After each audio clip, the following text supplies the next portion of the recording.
The most. 3 weeks left, everybody, before the first day of school for more than 1 million New York City students. The Department of Education staring down the threat of a potential bus strike that could really impact the city's most vulnerable children. Yeah, and that's not the only issue New York City schools have to contend with. There's an influx of migrant students this year, which could be impacted by the teacher shortage. So joining us this morning to weigh in on all these issues and others is Chalkbeat reporter Alex Zimmerman. So good morning, Alex. Thanks for being with us. Good morning. Thanks so much for having me here.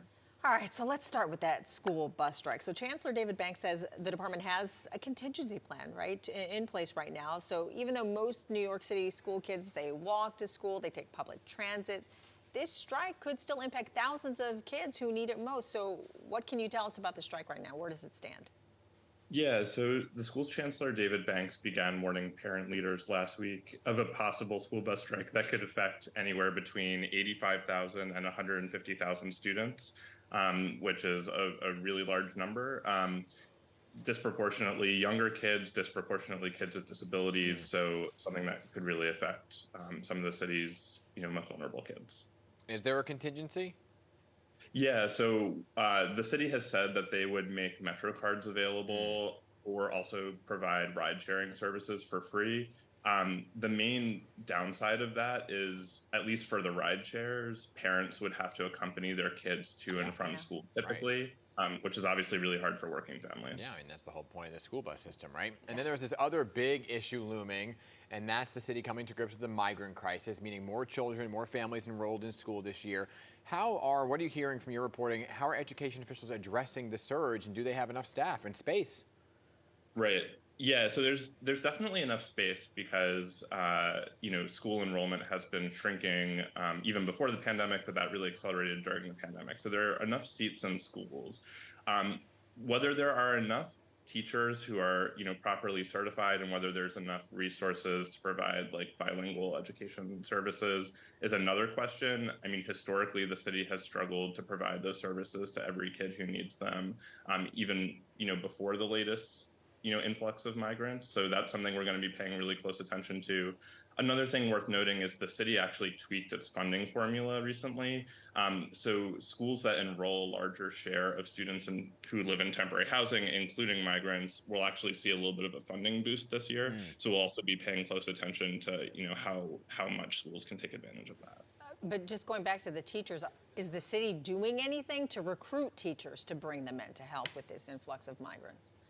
Yeah, I mean, they've previously instituted a couple relatively small bore efforts to recruit, but I think it's still going to be an open question of whether there are enough folks who are, able to provide bilingual services to the kids who really need them. Yeah, it just seems one of those things. They knew this was going to be an issue, right? Yeah. And did they take the proper steps in the proper timeline? Yeah, I mean, I think the jury on that is definitely still a little bit out. That's something we're going to be paying really close attention to as kids actually return to classrooms. Yeah, let's talk school safety, right? That's obviously a top of mind for so many as we begin the new school year. It always is. And there was this rise of gun-related incidents in school last year, parents demanding more school safety officers be hired. So has that happened? I mean, I know a lot of the shootings and incidents with guns, the big push from the DOE and City Hall was they were taking place outside of the schools, not necessarily inside. But has that hiring happened?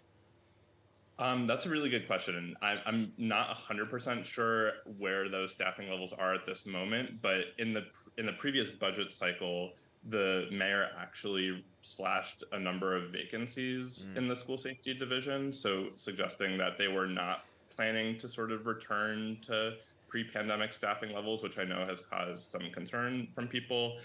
They've also instituted a couple other policy changes, including a plan to lock school campus doors, which is a relatively controversial effort. And they're also planning to expand a violence prevention program that pairs schools with nonprofits that provide like mentoring or other violence interruption services.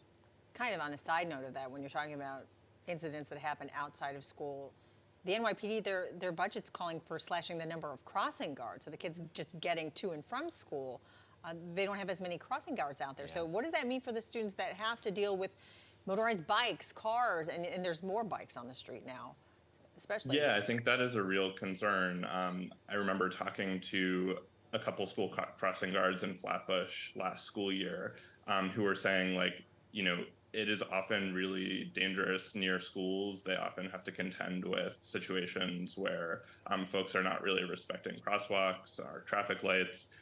We know, my colleagues at Streets Blog did a really great investigation where they found that streets near schools are actually slightly more dangerous Oh than my goodness. typical city streets. So I think, the parents are understandably concerned about a potential lack of crossing guards. Hey, we love Chalkbeat because you Yes, stay on we top do. of all these issues. You're laser focused on education. So, Alex, thank you for your reporting and your expertise. Keep up the good work, okay? We'll talk to you soon. Yeah, thanks so much for having me. All right. Thanks, Alex.